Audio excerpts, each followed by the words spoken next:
Tarde, Señor. Gracias porque tú nos has dado de tu Espíritu Santo, Señor, para que podamos creer. Te pedimos por cada persona aquí presente, Señor, para que sea tu Espíritu Santo el que les guíe, el que les dirija, Señor, a toda verdad, y que sea tu Espíritu Santo, Señor, el que nos ayude a encontrar esa persona que se va a encargar de esta región de Alaska, Señor. Alaska tiene que creer en Jesús como el Cristo, Señor, para la salvación, Señor, de las personas. Te pedimos que seas tú, Señor, en todo tiempo glorificado, y te damos gracias en el nombre precioso de Jesús, quien es el Cristo. Amén y amén. Ok, vamos a ver la lección 25, el cristiano, ¿sí? Y qué es realmente lo que significa cristiano. En la Biblia realmente nada más aparece 3 veces el término cristiano, ¿sí? En una de ellas, al principio, después de que viene la llenura del Espíritu Santo, dice la palabra de Dios que empezaron a predicar el Evangelio en diferentes lenguas. Las lenguas que Dios repartió en ese momento fue precisamente para que se predicara el Evangelio.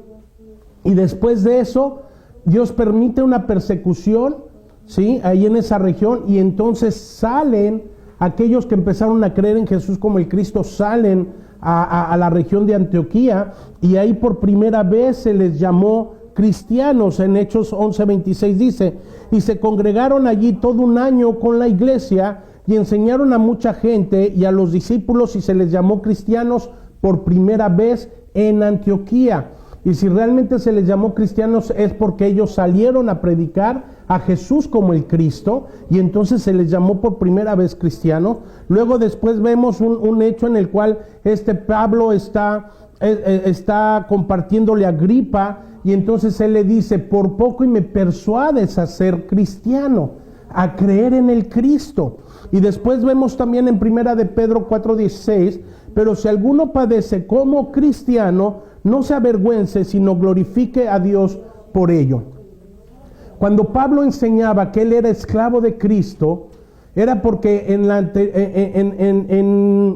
antigüedad se les llamaba esclavos a todos aquellos que pertenecían a. El término iano, ¿sí?, era aquellos que eran propietarios de los esclavos que vivían para servirle a sus amos. Y entonces empezó a llamárseles cristianos porque empezaban a vivir realmente para Cristo, empezaban realmente a dar su vida para Cristo, empezaban realmente a vivir una vida de fe en la cual estaban dispuestos incluso a dar su vida por aquel que dio la vida por ellos. Y entonces se les llamó cristianos a todos aquellos que empezaban a correr con la fe, aquellos que Dios se les revelaba, y aquellos en que empezaban a creer que Jesús era el Cristo.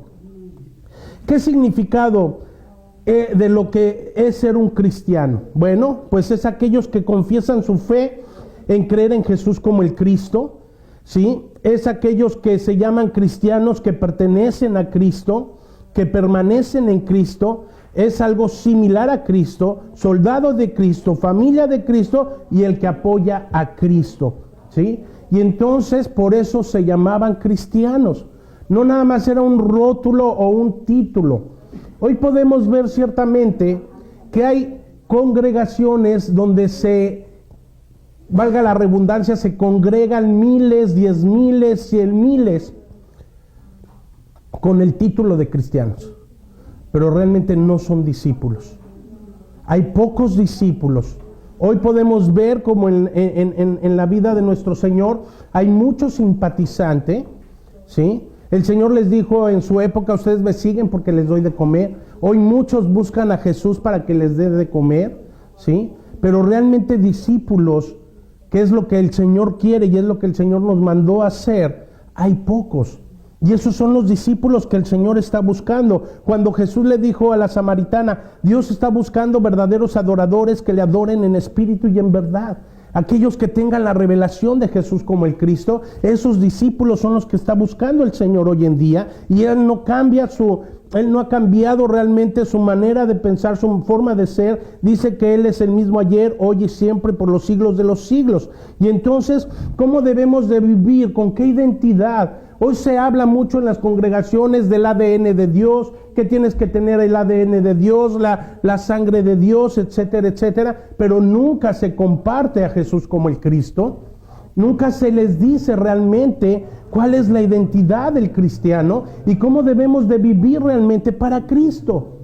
El Señor no vino a morir para que entonces tuviéramos una religión.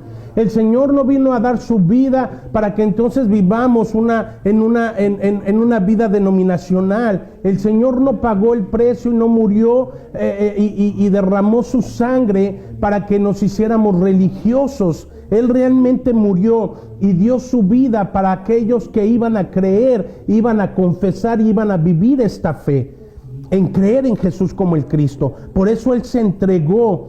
Y entonces en Romanos 1:6 nos dice, entre los cuales estáis también vosotros llamados a ser de Jesucristo. ¿Sí? Y aquí el apóstol Pablo le está hablando a la iglesia de Romanos, de los romanos, y también en la iglesia de Corintios, en 1 de Corintios 3:23 dice, y vosotros de Cristo y Cristo de Dios. Y entonces Él nos empieza a hablar y nos empieza a dar una identidad en Cristo Jesús. Y Dios quiere que vivamos en esa identidad. Por eso Él pagó el precio. Él nos compró, imagínate que hay alguien, todos conocen el fútbol, soccer, ¿verdad?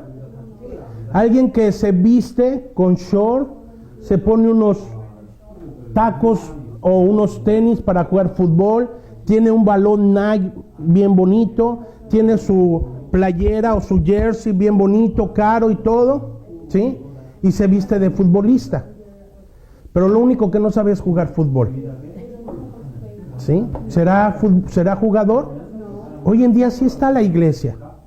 Vamos a la iglesia, vamos a los templos, nos llamamos cristianos, pero lo único que no sabemos es dar la vida por aquel que murió por nuestros pecados.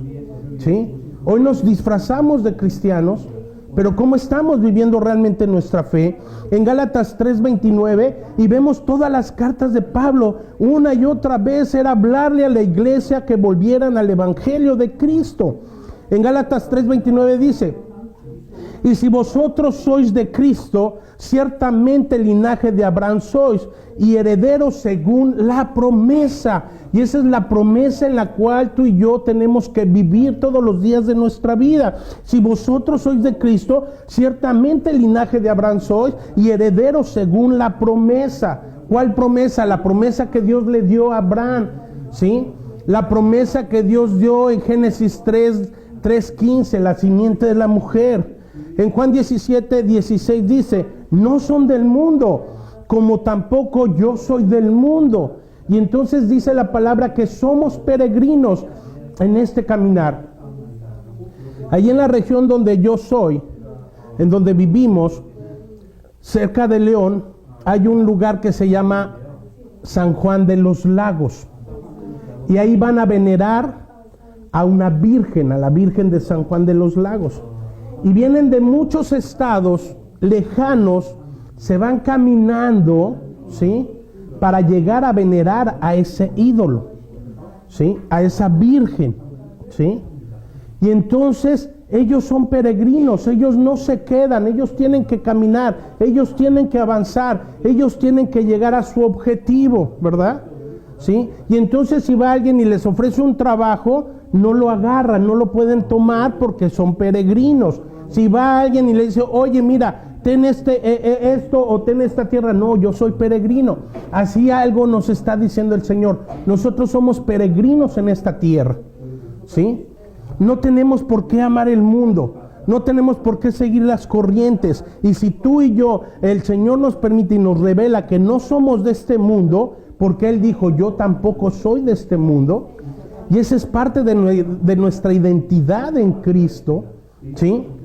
En 1 de Corintios 6, 19, 20, el apóstol Pablo dice, ¿o ignoráis que vosotros sois cuerpo del Espíritu Santo, el cual está en vosotros, el cual tenéis de Dios, y que no sois vuestros, porque habéis sido comprados por precio. Glorificad pues a Dios en vuestro cuerpo y en vuestro espíritu, los cuales son de Dios. Es vivir una vida de fe, es vivir realmente una vida como el Señor lo estableció en su palabra, es vivir una vida en la cual yo proclamo, en la cual yo estoy dispuesto a darlo todo por seguir a Cristo, ¿sí? No es una vida no es una vida religiosa en la cual tengo una manera de ser, no, es realmente el predicar a Jesús como el Cristo. La llenura del Espíritu Santo tiene que ver precisamente con eso, cómo estoy viviendo mi vida de fe. Cuando dice que el Espíritu Santo somos templo, es porque llevamos y vivimos esa vida Emmanuel, la cual es Dios con nosotros. Todos los días, me vaya bien, Dios está conmigo, me vaya mal, Dios está conmigo, y yo llevo esa vida de fe. Estoy enfermo, padezco necesidad, Dios está conmigo, Jehová es mi pastor y nada me faltará. Y entonces yo tengo que vivir esa vida, ¿sí? ¿Por qué? Porque Él compró. Debo de entender el precio que Él pagó por mí, y entonces yo lo glorifico. ¿Cómo? En obediencia a su palabra, en obediencia al Evangelio, el predicar cada día de mi vida a las personas que están muriendo y se están yendo a una eternidad sin conocer el Evangelio de Cristo. Y es la vida con la cual yo debo de vivir todos los días. En Colosenses 3, 9, 10 dice: no mintáis los unos a los otros, habiendo despojado del viejo hombre con sus hechos, y revestíos del nuevo, el cual conforme a la imagen del que lo creó, se va renovando. ¿Hasta qué? Hasta el conocimiento pleno, ¿sí? Y entonces tu vida de fe, a partir de que tú salgas de aquí, tu vida de fe tiene que irse renovando conforme a la imagen del que lo creó, y se va renovando hasta el conocimiento pleno. ¿En quién? En Cristo Jesús. Y es irnos renovando cada día, es ir aferrándonos al pacto. Y entonces cuando nosotros llevamos esa vida de fe correcta, como lo dicta el Espíritu Santo a través de la palabra, entonces yo puedo decir que soy cristiano, que soy hijo de Dios. Todos buscan al Salvador, todos quieren al Salvador, pero nadie quiere al Señor. Nos conviene la salvación. ¿Quieres ser salvo? Sí. Pero tienes que ser, que Cristo sea tu Señor. Y es ahí a donde no todos están dispuestos a pagar el precio, ¿sí? Todos anhelamos las cosas buenas de Dios, pero tanto se van a cumplir las buenas, las promesas, como lo que también no es conveniente para mi carne, ¿sí?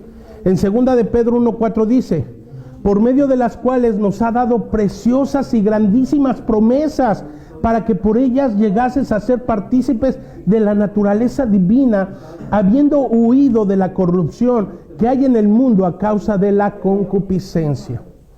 A mí hay un término que se utiliza hoy en día y que está de moda: lo sobrenatural.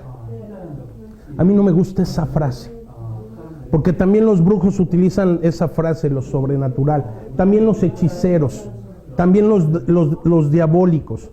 Aquí Pedro, él nos está diciendo de que seamos partícipes de la naturaleza divina. Yo tengo una naturaleza divina. Yo tengo que aprender a caminar aquí en la tierra bajo su naturaleza divina, al creer en Jesús como el Cristo, no en lo sobrenatural. No, yo vivo en la naturaleza divina de Dios. Colosenses 3:3 dice: porque habéis muerto y vuestra vida ahora está escondida con Cristo. ¿En quién? En Dios. Ahora mi vida está escondida en Él. Ahora Él me guarda, ahora Él me protege, Él es mi escudo alrededor de mí. Y entonces no temo a nada. Por eso Pablo podía decir esas palabras: para mí el vivir es Cristo y el morir es ganancia. Y yo puedo vivir con esa fe cada día. Estar dispuesto realmente. Los pastores de Corea han entrado a Pakistán, han visto la vida de fe que llevan ellos, y aún con un evangelio diluido. Pero cada vez que se reúnen, ellos están entregando su vida, porque en cualquier momento los pueden matar. Los musulmanes. Y nosotros que tenemos la gran bendición de estar en un país libre y soberano, en un país donde podemos vivir nuestra vida de fe correcta y realmente amar a Jesús como el Cristo de nuestras vidas y dar nuestra vida por Él, no lo hacemos, no lo valoramos. Porque habéis muerto, dice en Colosenses, porque habéis muerto y vuestra vida ahora está escondida con Cristo en Dios. En 1 de Juan 4:15 dice, todo aquel que confiesa que Jesús es el Hijo de Dios, Dios permanece en Él y Él en Dios. Y entonces ese debe ser nuestra identidad en Cristo Jesús. No de dientes para afuera, sino realmente como dijo el Señor, amarás, como dice su palabra, amarás al Señor tu Dios con toda tu mente, todo tu corazón, todas tus fuerzas. Es amarlo en la plenitud. Y así debemos de vivir. La vida del cristiano, ¿cómo debe de ser entonces?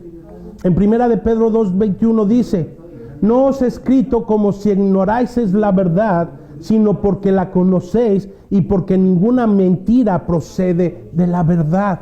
Y entonces ahora ya no estamos ignorando la verdad de Cristo. Y entonces Pedro decía, no como les escribo como si ignoraseis la verdad, sino porque la conocéis y porque ninguna mentira procede de esta verdad. Él es la verdad, Él es el camino, Él es la vida. Nadie llega al Padre si no es a través de Él. Hoy en día decía algo bien importante el pastor Pac. Hoy hay un espíritu que no es Espíritu Santo, hay un mover del espíritu que no es, ¿sí? Hay un espíritu, hay un fuego extraño en el cual está lleno de emocionalismo, el cual está lleno de pura necesidad emocional en la gente. Pero realmente la llenura del Espíritu Santo es proclamar su nombre.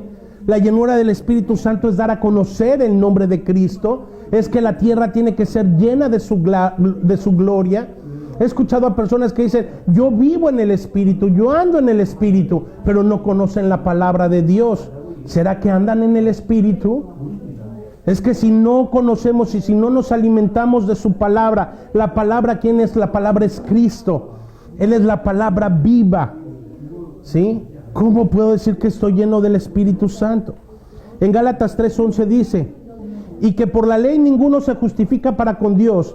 Es evidente porque el justo por su fe vivirá, ¿sí? ¿Y cuál fe, pregunto yo? ¿Una fe concebida, una fe emocional, una fe que yo me he maquinado? No, la fe de creer precisamente en Jesús como el Cristo. Primera de Juan 5:1 dice, todo aquel que cree que Jesús es el Cristo es nacido de Dios, ama al Padre y ama al Hijo. Y dice que esa fe es la que vence realmente al mundo. Con esa fe yo venzo al mundo y entonces yo creo correctamente, como dice la palabra de Dios, es bajo el estándar del Espíritu Santo, no es bajo mi estándar. Es que Dios ya marcó un parámetro y yo tengo que creer que Jesús es el Cristo para que entonces yo tenga vida en su nombre y para que yo sea nacido de Dios y pueda vivir con esa fe. El justo por su fe vivirá. Él me justificó, Él pagó el precio, Él me compró con su sangre preciosa. En Efesios 4:12-13 dice, a fin de perfeccionar a los santos. Hoy lo que tú estás viviendo es eso, Dios te quiere llevar a una perfección, ¿sí? Para la obra del ministerio. ¿Cuál ministerio? El ministerio de la reconciliación, la cual Él nos encargó, ¿sí? Para la edificación del cuerpo de Cristo. De esta manera estamos edificando el cuerpo de Cristo hasta que todos lleguemos a la unidad de la fe. Aunque pareciera que hoy en Alaska no ha pasado nada, se han roto y han caído murallas, muros. Hasta que todos lleguemos a la unidad de la fe y del conocimiento del Hijo de Dios, a un varón perfecto, a la medida de la estatura de la plenitud de Cristo. Dios nos quiere llevar a esa plenitud.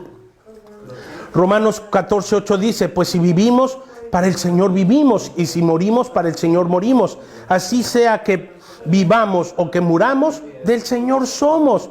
Y entonces esa es la vida del cristiano, esa es la vida del creyente. Y entonces Pablo le decía a la iglesia de Corintios, en 2 Corintios 5:15, y por todos murió, para los que viven, ya no vivan para sí, sino para aquel que murió y resucitó por ellos. Y entonces ya no vivo para mí. Yo todo lo que vivo, lo vivo en la fe del Hijo de Dios.